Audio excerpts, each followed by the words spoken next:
Mga kababayan, mga katambay, kamusta po? Si Kamanong po, nagbabalik na naman po muli para po magkomento po sa inyo dito po sa Tambayan mga kabayan. Samahan nyo po ang inyong lingkod, magkomentuhan po tayo. Maganda umaga po muna sa inyo, tanghali, hapon, gabi at madaling araw po sa atin lahat. Sana po nasa maayos po tayong kalagayan mga kababayan. Umpisa na po natin agad mga tambay. Ito po nakaraang araw po, di po ba nagpahayag po ang ating Vice President? At syempre po yung issue rin po kay Representative Kiko Barsaga, ikinakabit din po sa ating Vice President. Ano po sinasabi? Ito daw po ay pakawala ng Vice President si Kiko Barsaga, mga kababayan. Bakit? Natatakot po ba sila kay Kiko Barsaga at kinakabit po nila kay Vice President? Hirap na hirap po nila pabagsakin dahil sila po ang napakarami itinatago anomalya. Hindi po ba? Pakinggan po natin ang ating Vice President sa pahayag po at paliwanag niya tungkol po kay Representative Kiko Barsaga. Ito po mga tambay. Umpisahan po natin. Hindi ko pakawala si Kiko Barsaga. Sa tingin niyo ba, sa personality ni Congressman Kiko Barsaga, isa siyang tao na mahandle ng kahit sino man? Diba? Nakikita niyo naman yung kanyang independence sa pag-iisip eh. Nakikita niyo din yung kanyang lakas ng loob. Nakikita niyo din yung prinsipyo niya. Ang example ko na lang dito ay, unang-una, yung mga magulang niya, hindi uniteam yun ha. Si Kiko Barsaga uniteam. Hindi yan nakikinig sa mga magulang niya, ibig sabihin. So bakit yan makikinig kay Sara Duterte? Tama.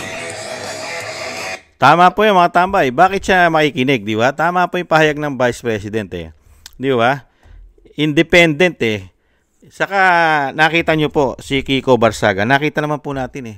Di ba? Iba yung pinaglalaban niya. Siya nga yung sinasabing makabagong kabataan nga ngayon eh, di ba?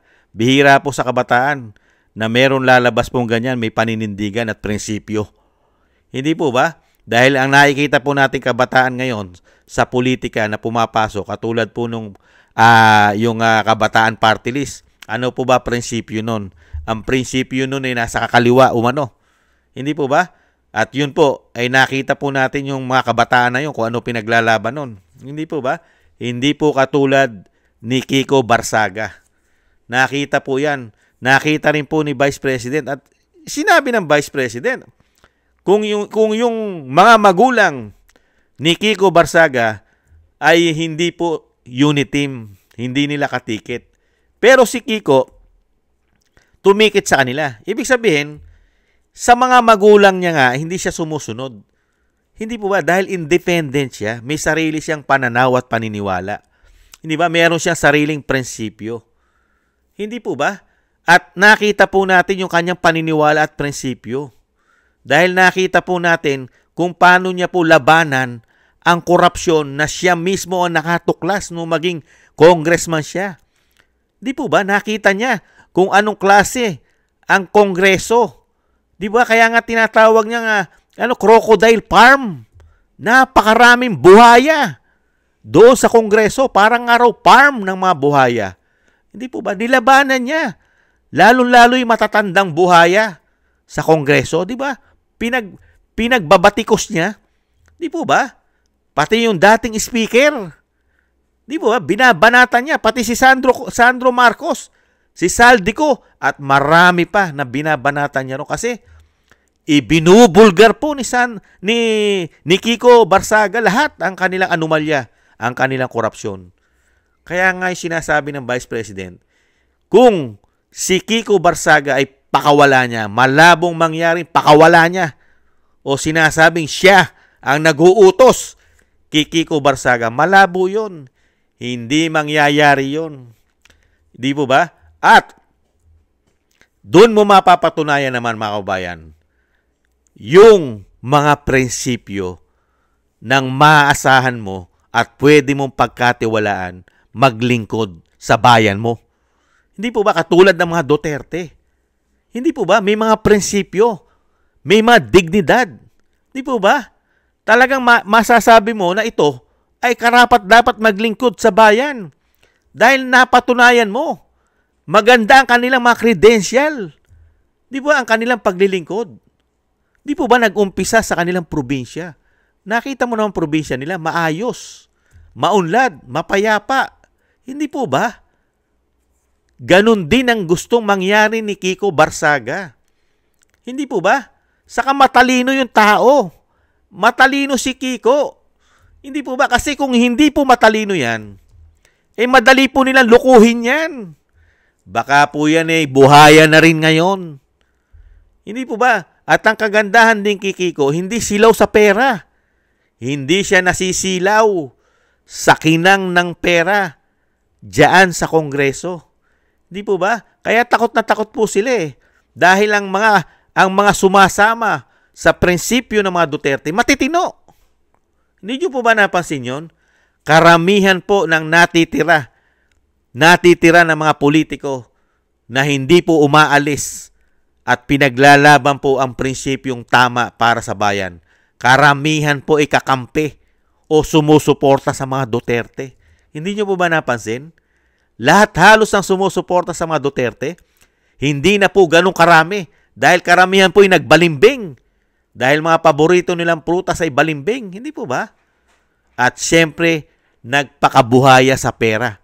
Nakita nyo po, halos lahat po ng nasa administrasyon ay puro basura umano. Basura umano. Di po ba? Mga magnanakaw umano. Dahil paano mo sasabihin hindi magnanakaw? Yun ang issue sa kanila Pagnanakaw! Di po ba? Nakita nyo po?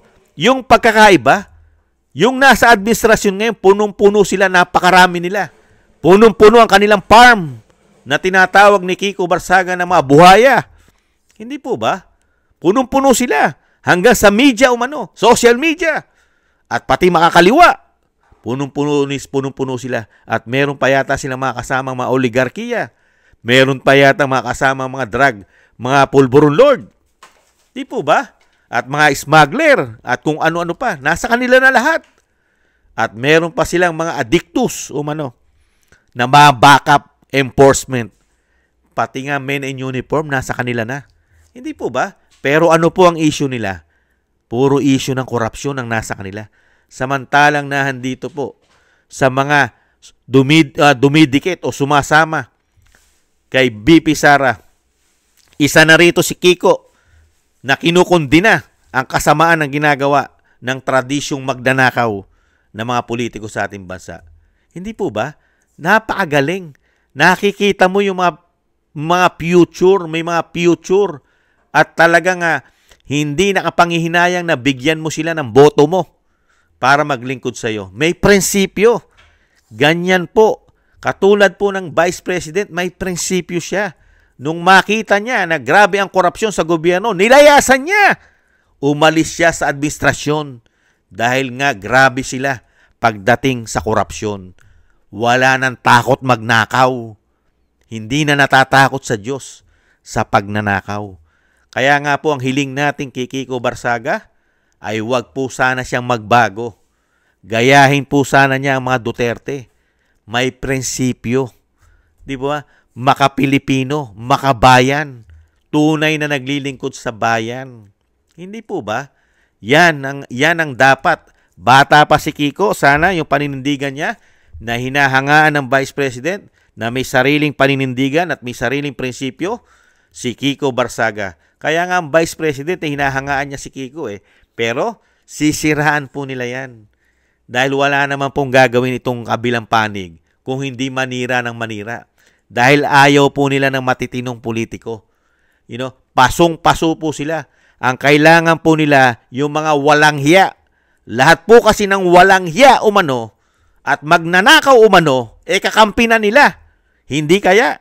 Kaya mas gusto nila kakampi ang mga walang hiya at mga magnanakaw at mga sinungaling umano. Pero pagka matitinong politiko, katulad ng Vice President at mga Duterte at si Kiko Barsaga, gigil na gigil sila riyan.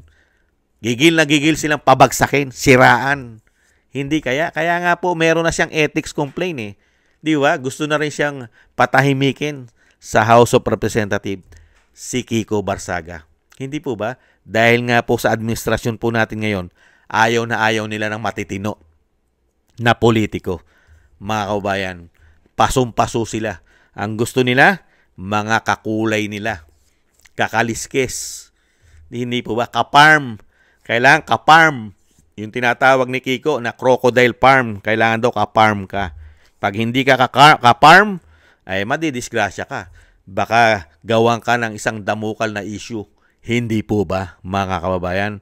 Yan po mga kababayan, ang napakalinaw po na pahayag ng ating Vice President na si Kiko Barsaga ay hindi niya po ito pakawala. Malabo maging pakawala niya si Kiko Barsaga, mga kababayan. Malabo po. Ang hinahangaan po natin kay VP Sara, kay Vice President at kay Kiko, parehas po sila. May prinsipyo para sa tama. Mainam po yan mga tambay. Sa mga darating na panahon, bata pa si Kiko, may mararating po yan. Huwag lang po siyang kainin ng sistema at ipagpatuloy niya lang yung kanyang pinaglalabang prinsipyo katulad ng mga Duterte. Ang kakampi mo, mismo ang taong bayan. Samantalang sila, ang kakampi nila, karamihan, puro magnanakaw umano.